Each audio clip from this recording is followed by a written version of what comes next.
Class 10 Motinandi রচিত কোনি উপন্যাসের একটি প্রশ্ন আমি বলেছিলাম যে এই প্রশ্নটি আমি শর্টসে দিয়ে দেবো। এই প্রশ্নটা এবছরের জন্য ভীষণ ইম্পর্ট্যান্ট একটি প্রশ্ন। সেই প্রশ্নটি আমি এই মুহূর্তে দিয়ে দিচ্ছি। ঘুমের মধ্যেই কোনির মুখ উজ্জ্বল হয়ে উঠল। আলোচ্য অংশটি মতিনন্দীর কোনি উপন্যাস থেকে উদ্ধৃত। এটি খুবই গুরুত্বপূর্ণ লাইন। একদিন ক্ষিতীশ তাড়াতাড়ি খাওয়া সেরে ঘরে এসে দেখলেন দিনভর পরিশ্রমে ক্লান্ত কোনি অকাতরে ঘুমাচ্ছে। বালিশ নেই, তার বদলে দুটো হাত জড়ো করে মাথার নিচে রাখা। ক্ষিতীশ গিয়ে বসলেন কোনির পাশে, তারপর পরম আদরে ঘুমন্ত কোনির মাথায় হাত বুলিয়ে দিতে লাগলেন।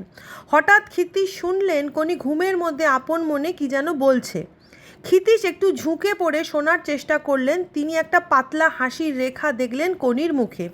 ঘুমের মধ্যেই সে বলছে, আমায় কুমির দেখাবে বলেছিলে।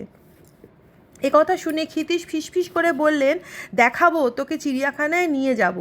এরপর আরও অনেক জায়গায় দেখানোর কথা বললেন কোনির খিদ্দা। তারপর বললেন, তুই যাবি দিল্লি, মুম্বাই, মাদ্রাজ, আরও দূরে Tokyo, London, Berlin, Moscow, New York. কোনির ঘুমের আবেশ তখনও কাটেনি। ঘুমের মধ্যে সে মনে করে যেন তার দাদার সঙ্গে সে কথা বলছে। ক্ষিতীশের কথাগুলোকে সে দাদার কথাই মনে করেছে। তাই ঘুরতে যাওয়ার কথা শুনে ঘুমের মধ্যেই কোনির মুখ আনন্দে উজ্জ্বল হয়ে উঠেছিল। জেগে থাকা অবস্থায় যা সে বলতে পারে না, অবদমিত সেই আবেগ যেন তার ঘুমের মধ্যে প্রকাশ পায়। তার ওই উজ্জ্বল মুখটা দেখে কোনির খিদ্দাও আনন্দে ভরে ওঠে। তো কোনি থেকে আমি অনেকগুলো প্রশ্ন দিলাম এবছরে। এর আগের ভিডিওতে তোমরা দেখে নেবে, আমার প্লেলিস্টে রয়েছে কোনির থেকে খুব গুরুত্বপূর্ণ 4টি প্রশ্ন, যার মধ্যে আমি 2টি আজকে ইতিমধ্যে দিয়ে দিয়েছি। আর এই প্রশ্নটি আমি বলেছিলাম শর্টস করে দেবো, তো তোমাদের আমি করে দিলুম। প্রশ্ন 4টি আমি আরেকবার তোমাদের রিপিট করে দিচ্ছি। কম্পিটিশনে পড়লে মেয়েটা তো আমার পা ধোয়া জল খাবে, এই লাইনটা তুলে একটা প্রশ্ন।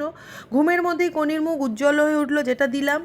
আর একটা হচ্ছে, এটা বুকের মধ্যে পুষে রাখুক, সবচেয়ে ইম্পর্টেন্ট এই লাইনটা, এটা বুকের মধ্যে পুষে রাখুক, এই লাইনটা দিয়ে এবার প্রশ্ন, এমনকি 2026-এর প্রশ্নপত্র হয়তো তোমরা এই প্রশ্নের লাইনটাই পাবে।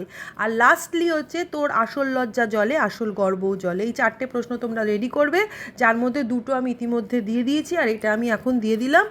এই 4টে প্রশ্ন রেডি করলে আমি বলতে পারি যে তোমরা কোনির থেকে নিরাশ হবে না।